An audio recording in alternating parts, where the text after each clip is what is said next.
What's up, everybody? Sometimes intros are organic, sometimes they're forced. Guess which one this is? 3, 2, 1, go.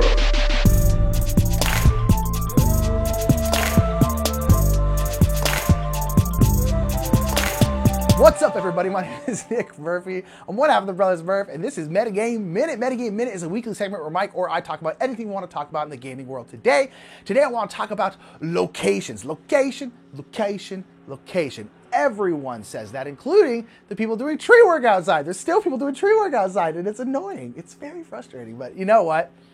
It's important work. They need to do that. It's just loud. I want to talk about locations in games, specifically specific locations in games. Locations in games, in my opinion, are interesting because there's kind of like a bunch of different routes you can take. You can take like a completely fantastical location that doesn't exist, something set in a fantasy world like Lord of the Rings or something like that. Or you can have something that's set in the real world, but not like at anywhere like specific, like something like Empires of the North. There are kind of, actually not really because there's dwarves in that game, but you know what I mean. It's kind of like it's set like more or less in the real world, but not like anywhere specific.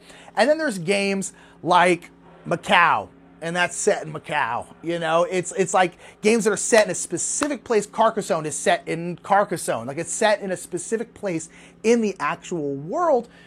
And I was just thinking about that, and it's like one of those things where there's so many games that do that are set in a specific place in the world, which I actually think is pretty cool, but it's also limiting in a weird way, but it's also a source of inspiration for the designer, rather, which I think is super, super cool. And it is very exciting when it's set in a real place that maybe you've been to. If you've been to the Great Wall, you've been like, wow, I've been there. That's really cool. Now I'm playing a game about a place I've specifically been to. If I'm playing Iguazu, that cool waterfall world with water dragons doesn't exist in the real world, so I can't go visit there.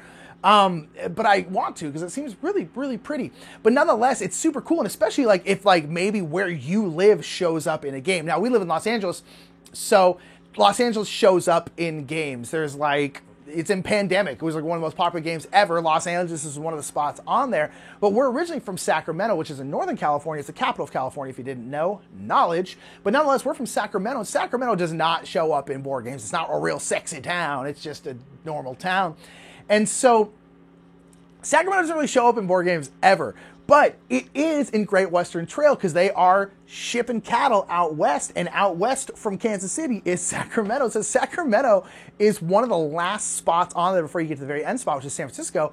And I remember the first time I played Great Western Trail, I was just like, oh my gosh, Sacramento's in this game. Like, I'm from there. And it was a really cool moment that was interesting. And so I find games that are set on specific places to be very interesting because it's real, and it kind of, I don't know, it can really bring you into a game more so than something that's just set in kind of like a generic fantasy world. And so what do you like in board games? Would you like your board game set in a world that doesn't exist, because then it gives the designer more freedom in terms of they can do whatever they want? You find really cool worlds like, and I brought up earlier, Iguazu. It's like, it's not even set in like a really normal fantasy world. It's just a super cool, I don't even know how to describe it. It's a very, very cool world.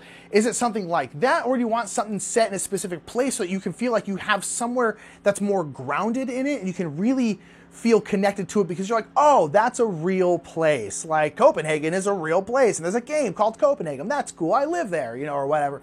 Let me know down in the comments below. Also, if you, wherever you are from or wherever you live is in a game, put in the comments, tell us where you live. Don't give us your address. Just be like, I live in Kentucky. Let us know where you live and what game your town or wherever you live is featured in. Enough with all of that. Thank you so much for being here. And whether you love games set in the real world, down the street, over there, I was about to start saying addresses, and I was like, don't do that, Nick. Don't dox yourself. Over there, or you want something set in a beautiful, fantastic world where everyone is made out of flowers. That'd be cool. Remember, the more meta, the more better. Thank you so much for watching that video. If you want to see last week's Metagame Minute, go to that video up there, and right there is what YouTube thinks you will like. So click on that to see if they're right and tell us if they were right or wrong. They're probably right. And also make sure to subscribe while you're here and like this video, give it a thumbs up and give it a share. And then as we let this go out, Look at this. Look at this happening right here. This is crazy, man.